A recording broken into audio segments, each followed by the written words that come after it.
and talk more about the Afro-Basket tournament with Albert Ahabwe, who is the team manager for the Uganda national men's basketball team, the Silverbacks. Albert, welcome to Sports Scene. Thank you for joining us. Albert, it's the third straight FIBA Afro-Basket qualification for the Silverbacks. How historic is this achievement for Uganda? Thank you for having me. It's very historic. It's something we set out to do in 2013 when we took over the management of the national basketball team, and we said to ourselves that we wanted to be a consistent face on the African continent because we knew we had the talent.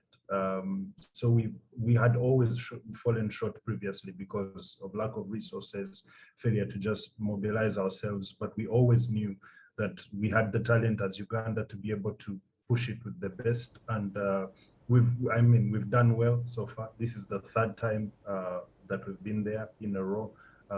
There are a lot of big teams, so-called big teams on the continent that haven't been able to produce that level of consistency. And for us as a small nation in terms of basketball, to be able to have that consistency, to be at the Afro-Basket for 3 straight seasons from our first attempt in 2015 has been really, really big for us. It's brought basketball to the fore, it's discussed more in the country, and it's paid more attention to. Well, Albert, Uganda certainly has the talent. There's no question about that. But let me ask you this. What do underdogs like Kenya, who are returning after 28 years, Uganda and Rwanda, the hosts, bring to this competition that has been dominated for years by a few countries?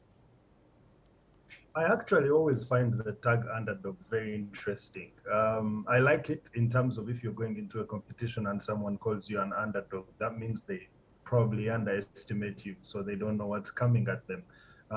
I don't see ourselves as underdogs in terms of talent because over the 6 years that we've been at the Afro-Basket conversation, over the 8 years that I've been part of management of the national basketball program, we have proved that we have some of the better talent in the continent. We are an underdog as in terms of resources, logistics, facilities. We don't have an international standard facility, for example, like the one Rwanda has, or Senegal, Dakar, or Tunisia and Egypt and the like. But in terms of talent, we feel like we've passed the tag of underdog. But I understand when someone would call us an underdog because of things like resources and facilities and the history of the game. There are countries that are more storied than us. You could go Senegal, Nigeria, Angola. Angola have won 11 of the last 16 Afro-Baskets. So those countries have a bigger story than us. But we feel like we are rising. For most people who don't know, Uganda has 85% of Uganda's population is under the age of 35. So we have the youth of the continent. That means a lot for our basketball. That means a lot for all our other sport. And that means we are a country that's ripe for sports talent getting to the fore. You've seen what our athletics, what our athletes have been doing in the Olympics, what they've been doing all over the place. So we have a lot of talent. We know it can rise us out of the title of the underdog. But for us, for countries like Kenya, Rwanda that you've been talking about, I think this is a tournament of the underdog. I think anyone who's been following the qualifiers, who's been following the tournaments that have happened just before this Afro-Basket, Chan, where Kenya and DRC Congo met in the finals, there was none of the teams that are more storied on the continent. Kenya, an underdog, and DRC met in the finals.